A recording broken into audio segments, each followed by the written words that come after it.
Hello, salut tout le monde, on se retrouve aujourd'hui pour une nouvelle vidéo dans laquelle je vous parlerai des finales. Plus précisément, je vais vous donner mon pronostic et qu'est-ce que j'attends de ces finales. Et d'un autre côté, en deuxième partie de vidéo, je vous parlerai des actualités qui pourraient éventuellement vous intéresser. Donc avant de commencer à parler purement du jeu, je vais déjà parler des prix des places que j'ai vu là. Honnêtement, là, ça m'a un peu fait sauter de ma chaise quand j'ai vu ça. Pour assister au Game 1 à l'Oracle's Arena, il faudra débourser comme 7500 € pour être au premier rang et même 500 $ si vous voulez être tout en haut du stade ou bien derrière les panneaux. C'est quand même aberrant, enfin franchement je trouve ça super cher. Mais bon, vous me direz, c'est comme la finale de NBA et l'affiche est assez emballante. Donc c'est peut-être ça aussi qui fait la différence. Mais bon, vous me direz aussi, depuis que j'ai vu les prix pour Pacquiao Mayweather, je suis plus surpris de rien. Cette façon simple, ce sont les doubles des prix des finales 2013 et 2014. Donc c'est pour vraiment vous montrer un ordre d'idée et vous dire à quel point les places pour cette finale là sont vraiment chères et que cette finale là vraiment est très attendue aux États-Unis. Pour être honnête, ça fait très longtemps qu'une finale NBA ne m'avait pas autant donné envie de la regarder. Je commençais à être lassé du Heat et de son victory et voilà enfin une année où nous aurons donc deux nouveaux candidats pour une finale NBA. Si ce match me fait tant saliver, c'est parce qu'il va opposer deux nouvelles équipes qu'on n'a pas l'habitude de voir depuis ces derniers temps. Il y a aussi donc deux très fortes équipes, à savoir le premier de la conférence Ouest et le deuxième de la conférence Est. Mais également et surtout parce qu'il va opposer Babyface aka Stephen Fortuit Curry, le MVP 2014-2015 et à mon sens le joueur le plus élégant des dernières décennies et sûrement un top 3 des meilleurs shooters à 3 points de l'histoire face au Chosen One qui est LeBron Locomotive James, sûrement la plus belle machine physique que la NBA n'ait jamais connue de toute son histoire et également le meilleur joueur du monde actuel je pense.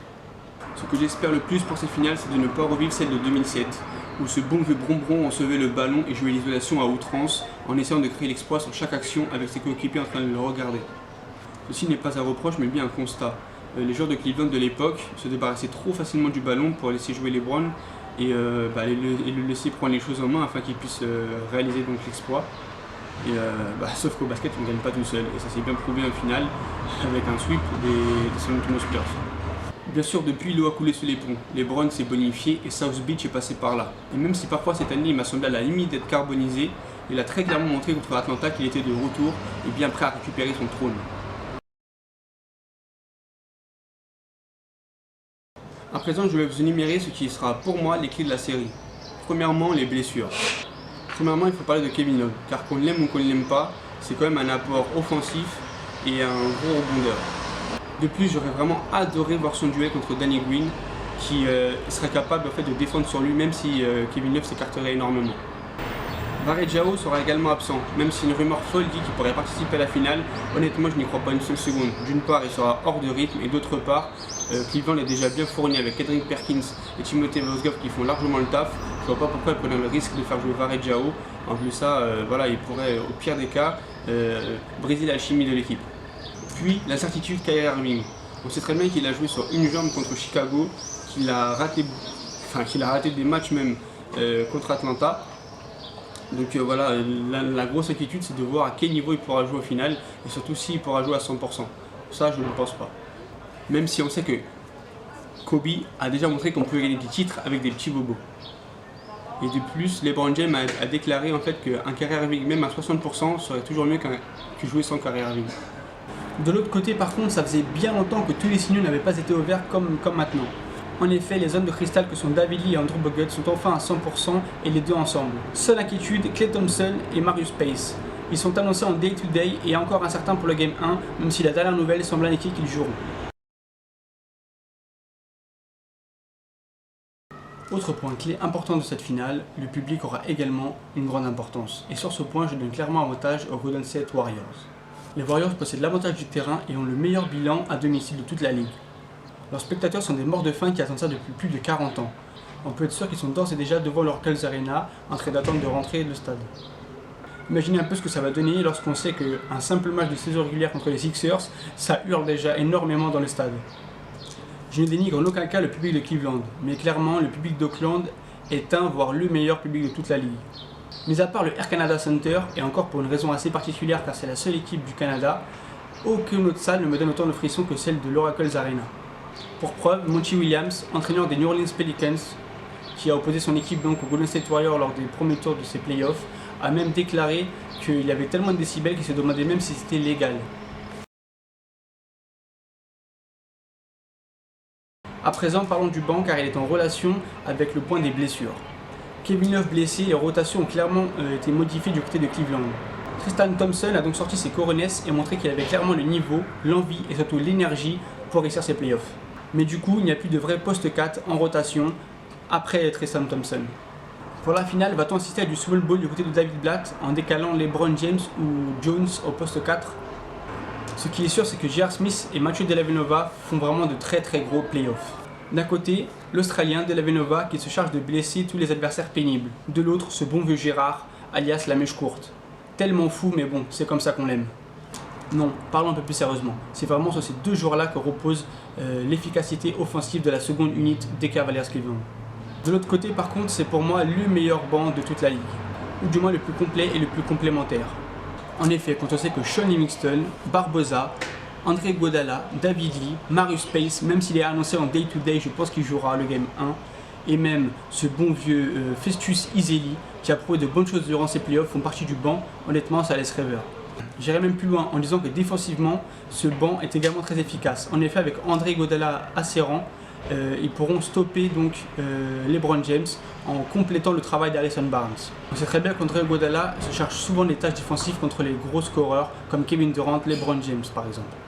Pour conclure donc, d'un côté, les Warriors avec un banc régulier qui a prouvé durant toute la saison qu'il était capable de faire le taf des deux côtés du terrain. De l'autre, la folie de J.R. Smith, le facteur X par excellence, même si on sait très bien qu'avec lui c'est ou tout ou rien. Et là en l'occurrence, il vaudrait mieux pour Cleveland que ce soit tout. Il faudrait le beurre, l'argent du beurre et même la crémaillère. Avantage donc aux Warriors pour moi sur ce point-là, même si J.R. Smith ou Mac Miller pourraient faire son apparition et tout faire péter, dans le bon comme dans le mauvais sens du terme d'ailleurs. Autre petit point qui pourrait avoir son importance, l'expérience des finales NBA. D'un côté, les Golden State Warriors, 40 ans qui ne sont pas arrivés en finale. De l'autre côté, LeBron James et James Jones font pour la 5e fois d'affilée leur finale NBA. Je pense qu'on peut faire confiance à LeBron et tous les autres vétérans pour montrer le chemin et aller jusqu'au bout. Autre point très important pour moi durant ces finales, le coaching. En effet, c'est la première fois dans l'histoire de la NBA que deux coachs rookies se rencontrent en finale. Même si c'est vrai que ce sont un peu de faux rookies. Je m'explique. D'un côté, David Blatt a déjà entraîné de nombreuses équipes et a une multiple expérience du coaching en Europe. Il a notamment reporté l'Euroleague. De l'autre, Steve Kerr, 15 ans d'expérience en tant que joueur NBA. Il a notamment été général manager des Phoenix Suns. Il sait donc comment fonctionne la NBA et connaît toutes ses ficelles. À ce point, je départage les deux équipes à égalité. En effet, d'un côté, Steve Kerr a montré des choix surprenants et audacieux. Comme par exemple en mettant Andrew Bogut sur Tony Allen lors de l'opposition contre les Memphis Grizzlies. Et de plus, il a su s'adapter aussi à cette équipe-là qui défendait extrêmement bien en jouant small ball. De l'autre, David Blatt, il m'a clairement surpris positivement. En effet, il a su créer une équipe relativement efficace, même s'il y a eu des hauts et des très bas durant la saison. De plus, il semblerait qu'il ait obtenu les louanges de Sa Majesté LeBron James. Honnêtement, il a su garder la tête froide, il est resté dans ses bottes, n'a pas écouté les rumeurs et a continué son travail. Aujourd'hui, ça a payé, il a donc réussi à faire défendre l'équipe de Cleveland Cavaliers en playoff. Honnêtement, je ne pensais pas que cela était possible. Même J.R. Smith, toute proportion gardée, a réussi à défendre correctement. Seul petit bémol pour moi reste quand même à voir la réaction de LeBron James dans les moments durs de cette série. Car quand les Cleveland Cavaliers seront au fond du trou, on a déjà vu LeBron James réagir assez négativement envers Erik Spoelstra auparavant. Restera maintenant à voir s'il sera soudé avec son coach ou bien si là encore une fois, il aura tendance un peu à prendre les choses à son compte et à sortir du collectif et à ne pas écouter donc son coach. De plus, Steve Kerr a obtenu le meilleur bilan de l'histoire de la NBA pour un coach rookie. Bon, certes, il a obtenu une équipe relativement forte avec un travail de Mark Jackson qui avait été fait auparavant de très bonne facture. Mais tout de même, donner du crédit, il a réussi aujourd'hui à ramener les Golden State Warriors en finale de NBA après 40 ans d'attente. Pour conclure mon pronostic, je vois une série relativement serrée en 6 matchs. Je vois donc les deux premiers matchs remportés par Golden State à la maison, puis les deux suivants remportés par les Cleveland Cavaliers à la maison également. Ensuite, retour chez les Golden State Warriors, et là encore une victoire à domicile. Par contre, le Game 6 sera la différence. Je pense que les Golden State Warriors auront les ressources pour aller gagner un match chez les Cleveland Cavaliers. Pour être franc avec vous, j'ai peur que LeBron James soit hanté par les fantômes de 2007. En effet, je vois un LeBron James stratosphérique, en triple-double de moyenne. Mais je pense que Cleveland cette année sera trop juste pour aller jusqu'au bout. Et ce notamment dû au fait que Kevin Love soit blessé et que Kyrie Irving ne soit pas à 100%. Ne vous méprenez pas, je ne surcote pas Golden State, ceci n'est que mon avis. Et pour être franc, comme l'a dit LeBron James, je pense que pour les Cleveland Cavaliers, être déjà arrivé si loin est une réussite. Même si je pense qu'en compétiteur qu'il est, LeBron James souhaiterait bien évidemment devenir champion NBA une nouvelle fois. Mais soyons réalistes, sur cette finale, les Golden State Warriors sont quand même favoris et il n'y aurait donc pas d'humiliation à perdre contre eux. Donc voilà, j'espère que vous avez apprécié ces pronostics pour les finales. Bien sûr, ce n'est que mon avis. Maintenant, j'attends les vôtres avec impatience, n'hésitez pas à me laisser des commentaires. À présent, je vous invite à passer à la partie des actualités. Première actu de laquelle je voulais vous parler, il y a eu des nouvelles de NBA 2K16 qui sortira donc fin septembre.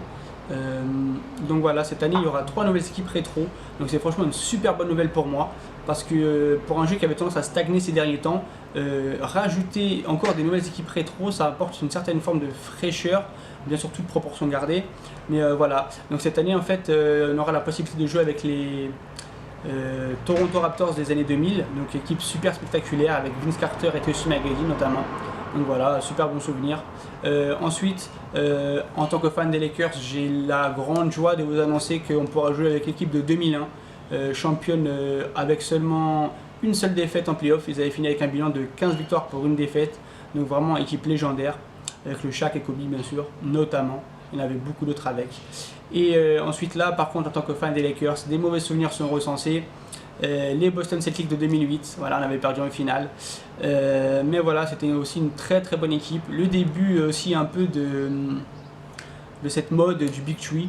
Donc voilà, très content de cette nouvelle. Donc autant faire d'une pierre deux coups aussi, je souhaitais vous annoncer que prochainement je ferai une vidéo sur NBA 2K15 en revenant un peu sur mon mode My Team et mon mode My Career notamment. Voilà, pour un peu aussi une nouvelle fois échanger avec vous, voir où c'est que vous en êtes et moi vous montrer où c'est que j'en suis.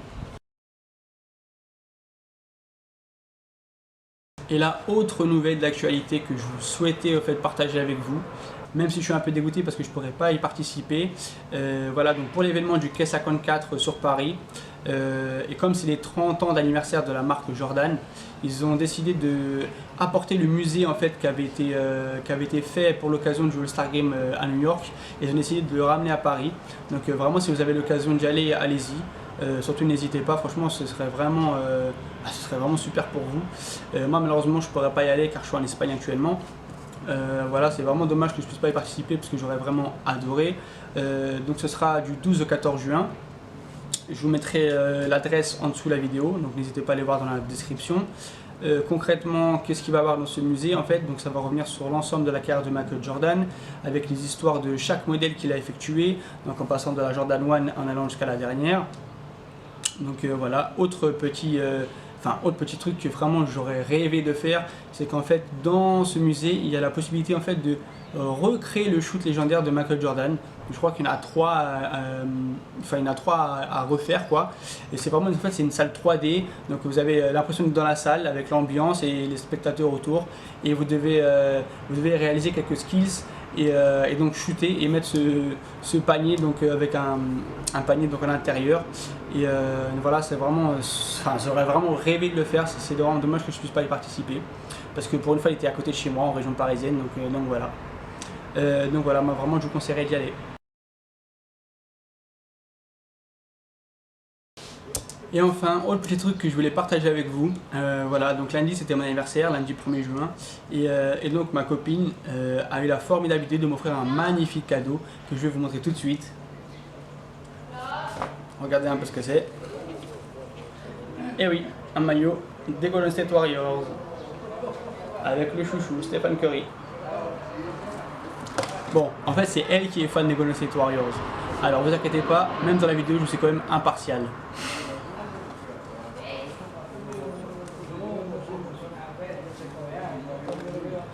Alors je sais que les maillots à manches pour certains c'est pas encore ça, moi honnêtement c'est mon premier du coup, je vais le tester et puis je vous dirai ce que j'en pense.